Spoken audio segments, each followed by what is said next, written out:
Perkenalkan, nama saya Vincentia Weni Belaja dengan NIM 2011-0059, Prodi Sistem Informasi kelas A. Di sini saya akan membahas hasil dan pembahasan.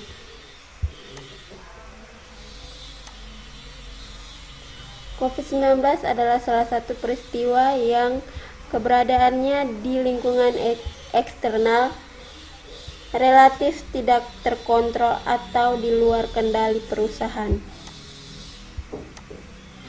Dampak langsung yang berpengaruh pada bisnis berkaitan dengan aktivitas bisnis secara konvensional dalam bidang pemasaran, keuangan, SDM, dan operasional. Sebagian perusahaan yang memperhatikan tren pasar dan inovasi produk berupaya menyesuaikan dengan aplikasi online. Dampak pandemi COVID-19 dirasakan langsung oleh UKM dalam penurunan produktivitasnya.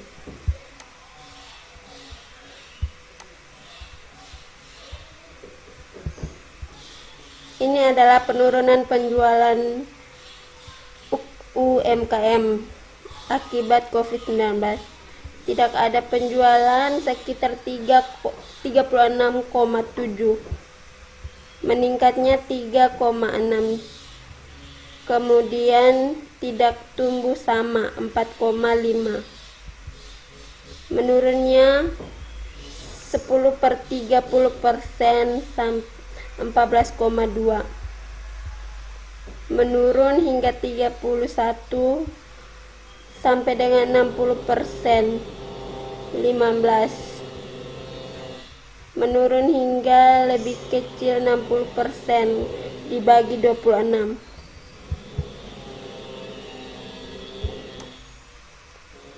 Selanjutnya, berdasarkan hasil survei sebanyak 36,7% responden tidak ada penjualan. Selanjutnya, sebanyak 26% responden terdapat penurunan lebih dari 60%. Di sisi lain, hanya 3,6% yang mengalami kenaikan penjualan. Berdasarkan pengaduan melalui call center dan WhatsApp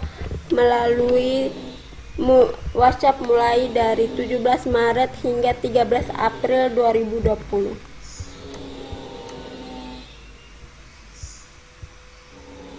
Kemenkup UKM telah menerima aduan dari pelaku UKM yang diketahui bahwa kendala terbesar yang dikeluhkan sebanyak 56% menurunnya penjualan atau permintaan pasar.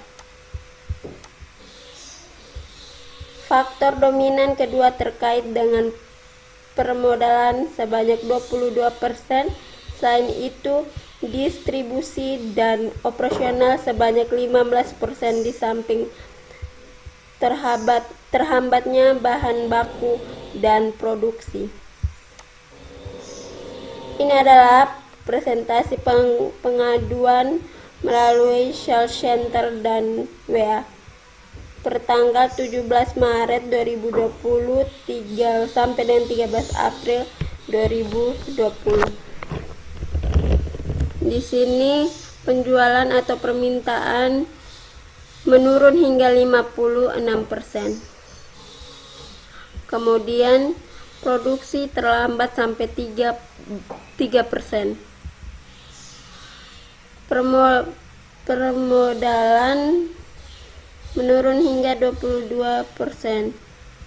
Distribusi atau operasional terhambat hingga 15%. Sulitnya bahan baku hingga 4%. Ini adalah gambar 2 presentasi pengaduan melalui call center dan WA. Kemudian solusi yang diberikan pemerintah dengan perencanaan sebuah program mitigasi bagi UMKM yang bertujuan mengaktifkan kembali perekonomian bagi pelaku UMK terdampak dengan memberikan segala fasilitas dan bantuan dana secara bersamaan untuk penguatan dan kelangsungan usaha. Ada program mitigasi dari Kemenhub UKM untuk menghadapi dampak COVID-19 yang disesuaikan dengan permasalahan nyata yang dihadapi, diantaranya adalah stimulasi daya beli produk UMKM atau koperasi. A. Bantuan langsung tunai BLT bagi usaha ultramikro dan mikro, restrukturisasi dan subsidi bunga usaha mikro. Penyebaran informasi melalui WOM, baik melalui lisan media konvensional maupun sosial media dalam interaksi antar konsumen di masyarakat semakin meningkatkan kuantitas dan cangkupan sebaran informasi. Konsekuensi dari himbauan penutupan pusat perbelanjaan dan social distancing adalah berkurangnya toko atau outlet yang dibuka, jam buka toko atau outlet, serta jumlah konsumen yang berkunjung. Hal ini berdampak pada 3 sisi, yaitu pertama bagi pelaku usaha perdagangan, kedua bagi konsumen, dan ketiga pemilik properti seperti pemilik pertokoan, mal, plaza, dan sebagainya. Seiring dengan anjuran dari pemerintah kepada masyarakat agar tetap di rumah aja, data menunjukkan peningkatan jumlah pesanan konsumen secara signifikan. Konsumen semakin memaksimalkan penggunaan layanan e-commerce untuk memenuhi kebutuhan. Penggunaan sejumlah layanan digital di Indonesia meningkat selama pandemi COVID-19. Salah satunya e-commerce, sebanyak 69% konsumen beralih menggunakan layanan ini untuk membeli kebutuhan sehari-hari. Selanjutnya, layanan digital di bidang kesehatan dan pendidikan yang mengalami peningkatan masing-masing sebesar 41% dan 38%. Layanan kesehatan banyak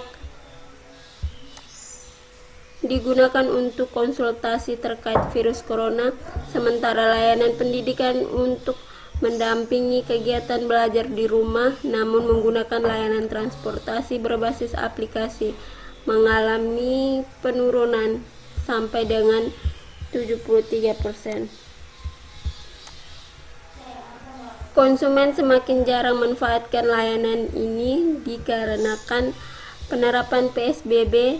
Layanan e-commerce menjadi penting bagi toko detail dan produsen untuk menjual produk melalui platform e-commerce agar mampu mempertahankan bisnis mereka. Di sini adalah kurva peningkatan penjualan produk senantiasa serta makanan. Penjualan produk senantiasa meroket dari Januari, Februari ke Maret. Ini produk makanan dan minuman terus melonjak, produksi hingga akhir April naik. Di sini dari Februari dari 148% hingga naik menjadi 260%.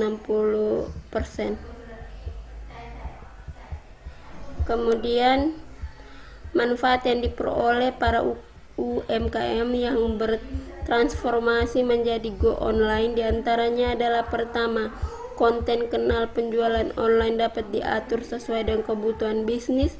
persiapan katalog produk yang berisikan deskripsi, foto, dan ketersediaan barang. Pembuatan katalog yang menarik dan rapi akan menambahkan data beli masyarakat. Foto produk, tim desain grafis, admin sebagai penerima pesanan, kemudian tim pengatur laporan keuangan, dan tim packing serta shipping, komunikasi yang konsisten. Di ranah digital, kolaborasi antar sesama penjual online akan menambahkan promosi produk yang dimiliki.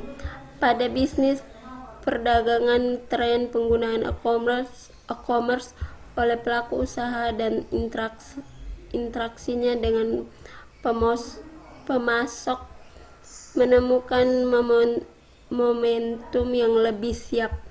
Bagi pelaku usaha yang sudah eksis lebih awal dalam penggunaan marketplace, dan momentum baru bagi pembisnis yang baru memulai menggunakan e-commerce.